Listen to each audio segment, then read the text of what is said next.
Welcome to Hotness, the podcast that brings you practical tools to balance your hormones and rekindle connection, confidence, and desire in midlife and beyond. I'm your host, Dr. Liz Lyster. Hotness is a safe space for honest conversations about menopause, sex, identity, love, loss, reinvention, and desire, because you can embrace your hotness at every age. Welcome, hot ones. Speaking of hotness, wait till you hear this conversation with Dr. Willow Brown, Chinese medicine doctor and Taoist sexologist, which she explains.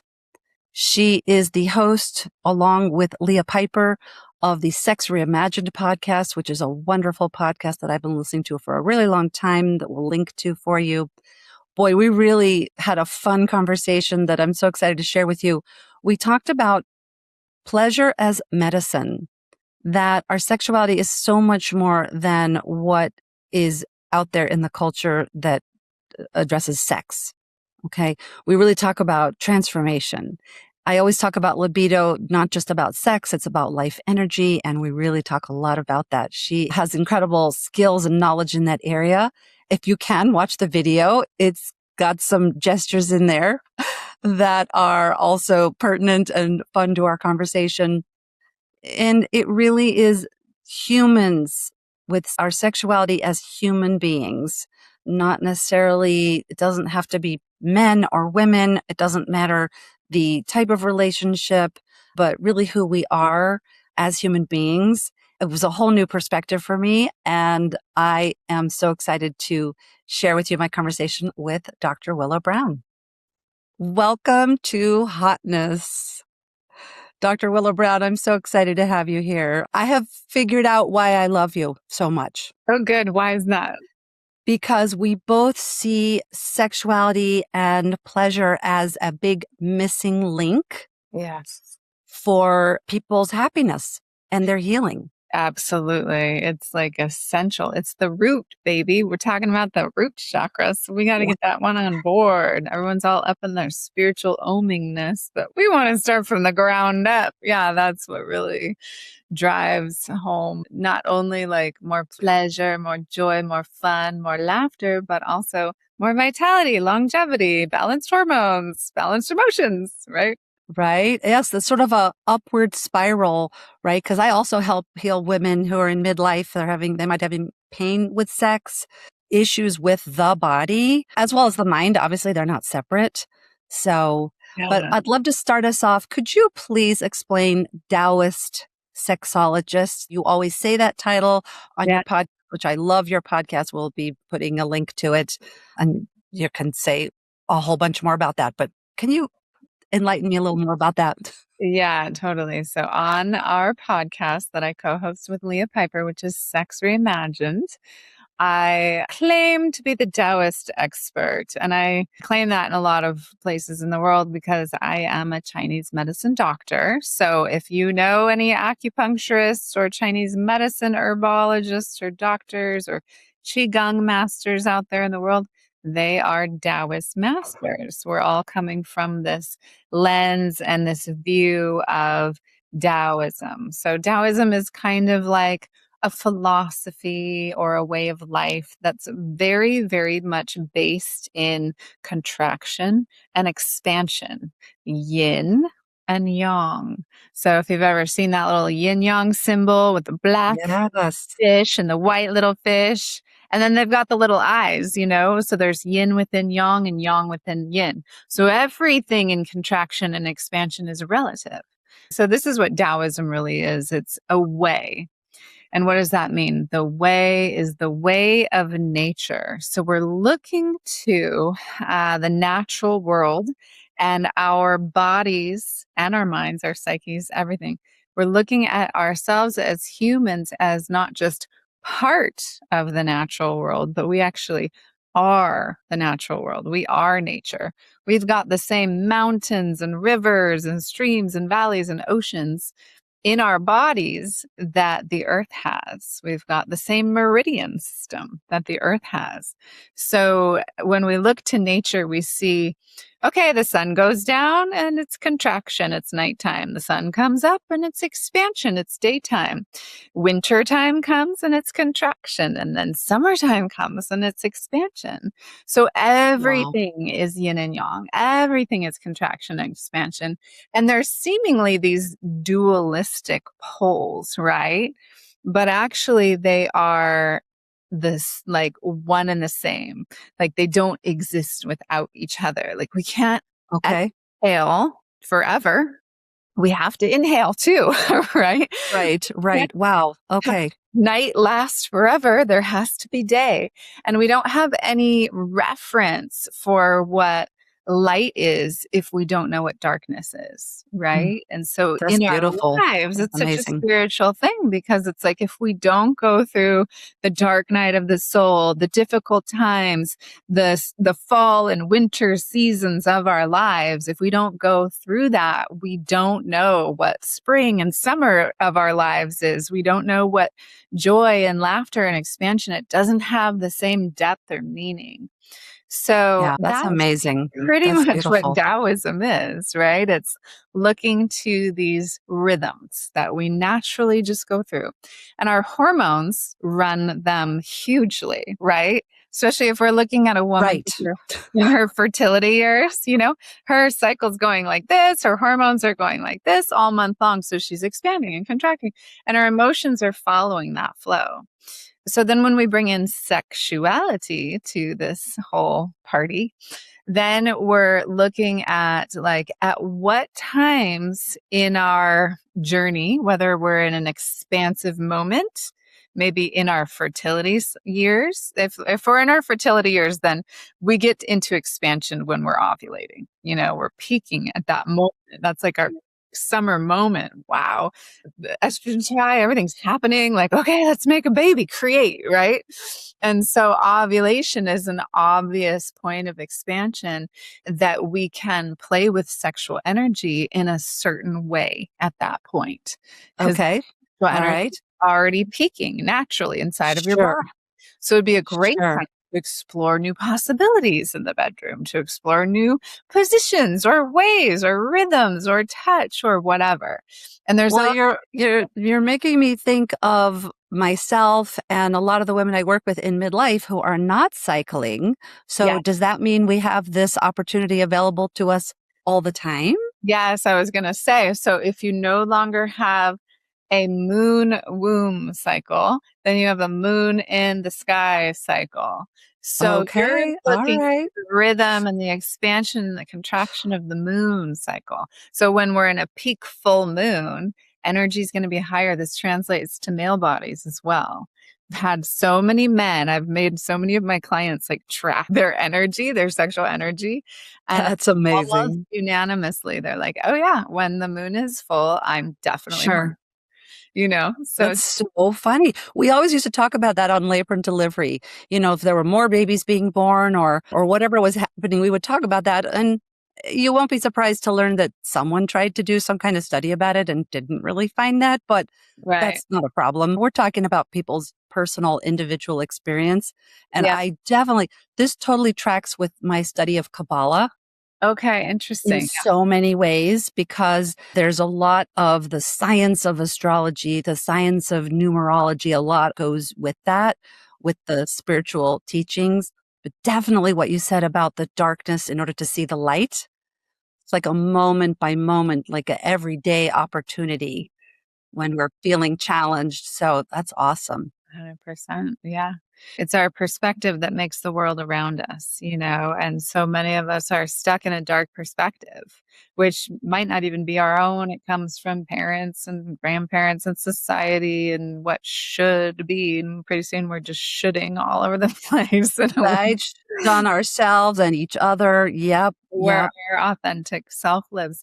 And so I really feel like Taoism gives us opportunity to be in relationship with our most authentic self. I love that. That's absolutely amazing. All right. Thank you for that. That's going to stick in my mind. That's just tremendous. I'm going to also now jump to a little question for you. If you could erase one damaging cultural beliefs, speaking of societal beliefs, if you could just take a magic wand, erase one limiting or damaging cultural belief about sexuality, intimacy, or aging overnight, what would it be? Where would you start? I mean, pretty much that sex is shameful, that we should be ashamed of our bodies, that we should be ashamed of having pleasure. We should be ashamed of how we get pleasure, how we desire pleasure. If I could erase shame from the world, I think that a lot of powers that have a lot of control would not have the control that they have anymore. And once upon a time, I created something that was called immune to shame, immune to shame. Because I remember somebody said something to me one time. And then later on, my girlfriend was like, I felt like that person was trying to shame you when they said that. And it didn't even occur to me as like a shameful thing, whatever the fuck it was. I don't remember. But, I was like, oh, maybe I'm immune to shame. So I started to kind of like, I mean, I'm not, but I'm human too. But I But you started, have tools. I'm sure, I yeah, know you have tools because I'm I a lot listen to more you immune to shame speak. than most Yeah. people Yes. Which because is, I yeah, those are, yeah. yeah, exactly. Okay. I love that. Sorry. Go ahead.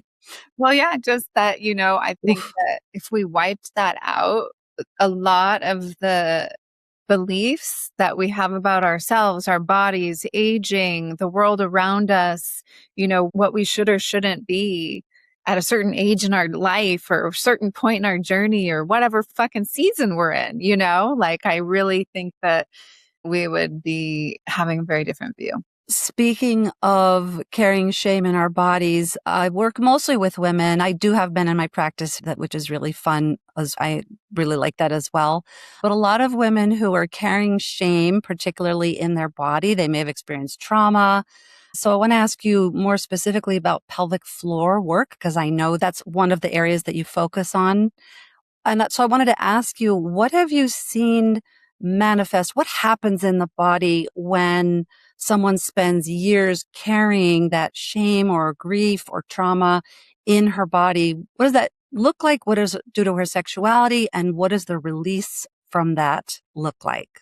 I love that's a juicy, fun question. So, I mean, what it looks like when women are carrying shame in their pelvic bowl is it can look like a lot of things. It can look like pain, endometriosis, PCOS, interstitial cystitis, vaginismus, painful sex. It can look like no physical symptoms at all, but it could look like embarrassment, insecurity around sexuality, not sure, not excited about sex, not curious about it, not interested in about it, a sense of not feeling safe in your body, a sense of feeling like you don't belong in the world, like you can't find community, you can't find friends, you don't have home in your body or in the world, So a lot of root chakra stuff, safety, security, home.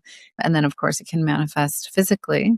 So when I am pulling shame out of a women's vajayjays, which a lot of times is put there by previous generations, mothers, fathers, grandmothers, grandfathers, and so on and so forth. It's a lineage thing most all of the time.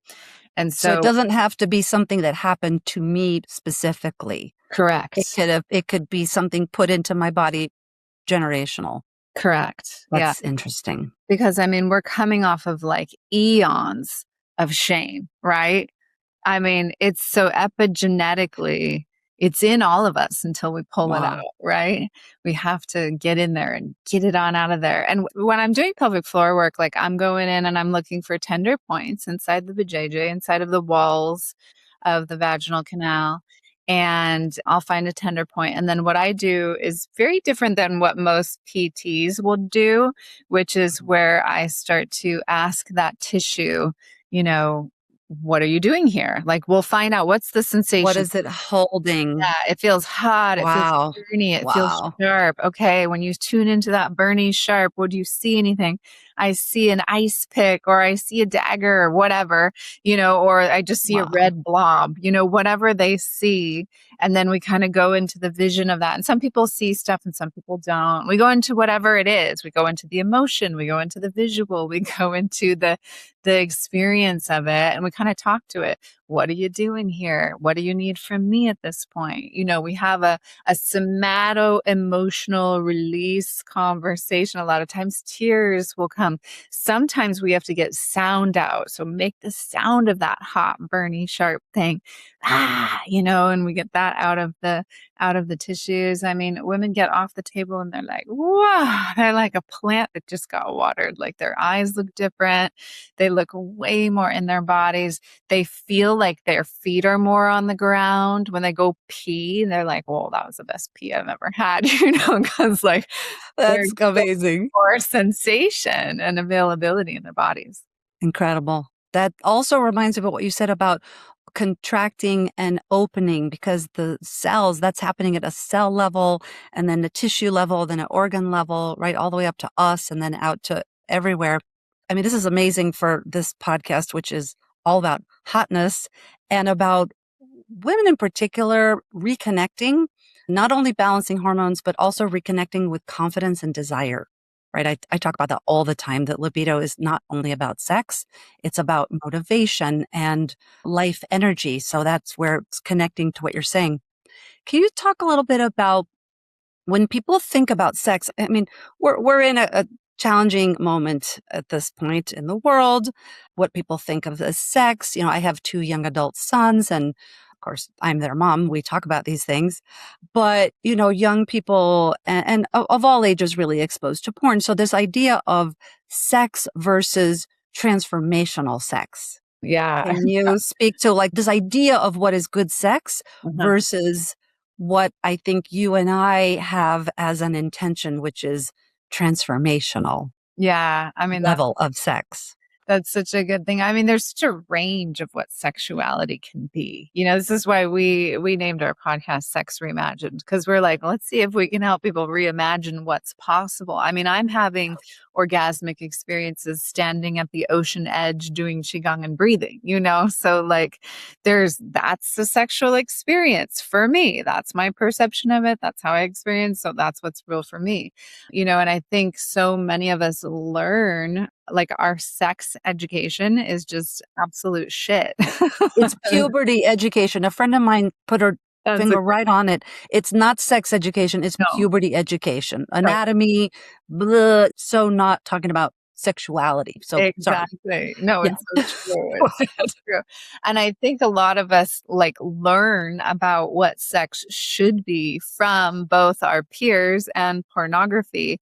And we have this idea, especially male-bodied people think that it's like, well, I get it up, I get it in, I get it off, I get it out. That's successful Yes. sex. Yeah. And don't mess my hair up. That's like a little joke about that.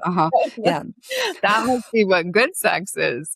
And then all those and female embodied people are coming up and coming of age going like, that's okay. I don't really enjoy it that much, because nobody's ever really taking the time to pleasure the female embodied people the way that they really deserve, right? I mean, our bodies are designed for pleasure. It's really incredible how the anatomy of it all works and like how that leads to these endorphins, these chemicals in your body. I'm always saying like the only medicine you need is already inside of your body. You just need to know how to activate it, which circles me back to Taoist sexology, which is like, let's learn how to activate all these chemicals and all of these places and structures in your body and your brain and your heart that can run creative life force energy, which what you just alluded to, it's like, it's beyond like, I'm horny, let's fuck. It's like, let's create. I want to create something, So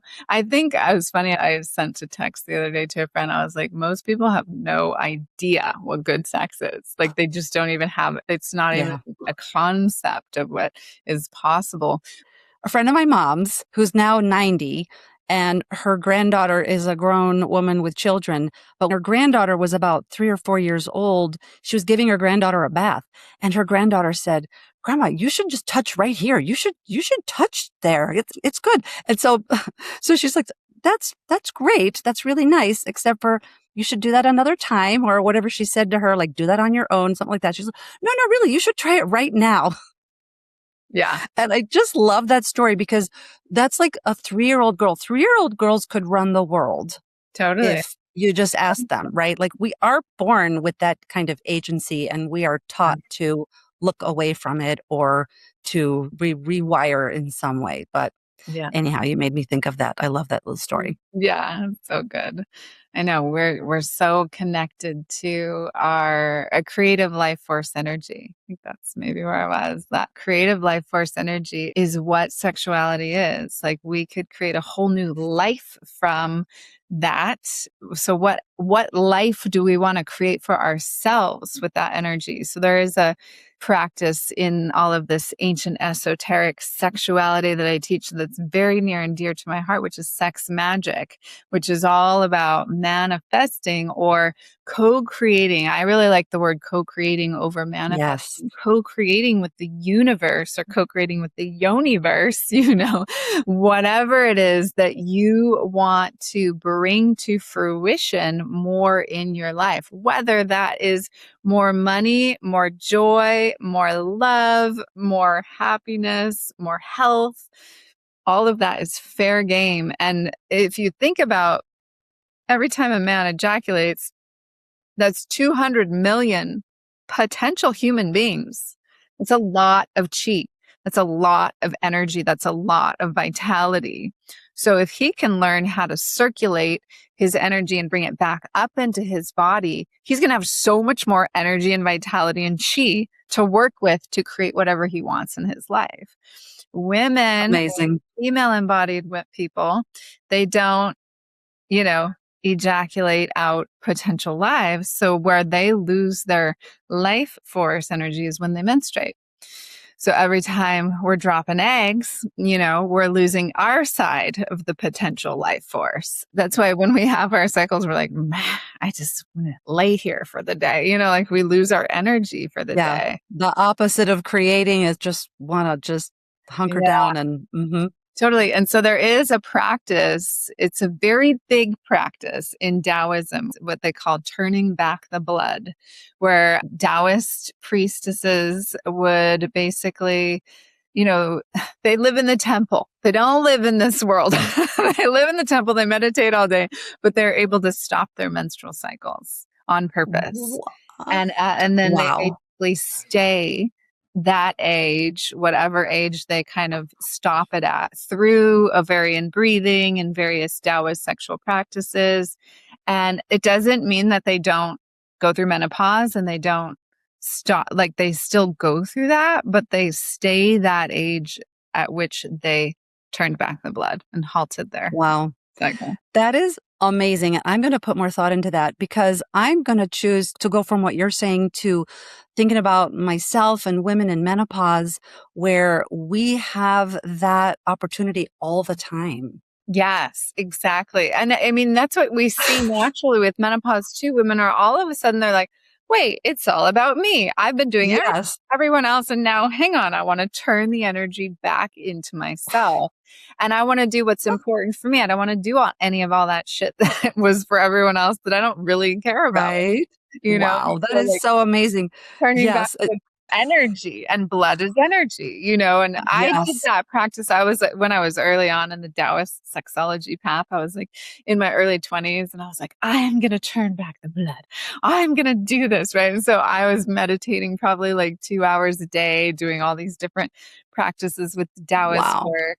And basically what happened for me was I had had extremely painful periods my whole life, and very difficult, like acne and just the whole hormonal dysregulation to the nines. And so all of that healed, all of that completely healed. Like I was able to smooth out my menstrual blood. I had no more cramping, no more pain. My skin cleared up, like all kinds of Wow. things changed. Yeah, it was really And I'm going to guess that people doing work with you would not have to spend the hours meditating that you did, that yeah, because with I had the to methods. Yeah. That what? I'm sorry. because I had to figure it all out. But yeah, now Yes, you figured it out for women. I love that so much. And of course, you work with men.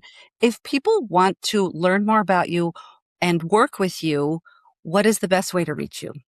go to my website, drwillowbrown.com, and you can find everything there, all my programs, memberships, private coaching, private retreats, group retreats, everything's there. So yeah, and just book a free consult. Let's just chat and see where you're at and what's right for you. Wonderful. That is fantastic. I want to wrap us up with a question I ask each of my guests. Now, I'm sure you have a lot of possible answers for this question, so you have to pick one. Okay. What is one, maybe your favorite way that you reconnect personally to your own hotness?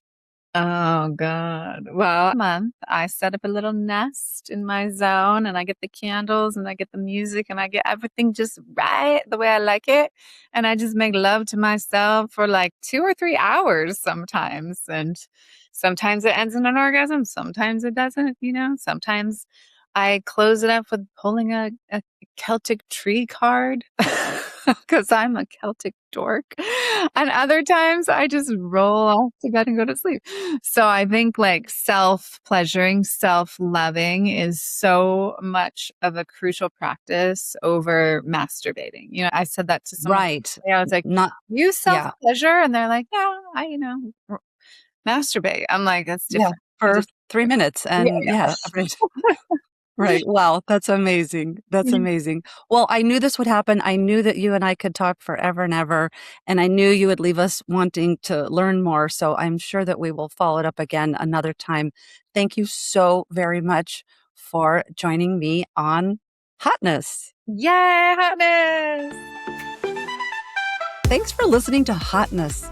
Help more women find these practical tools by liking, sharing, and following the show, as well as leaving a review.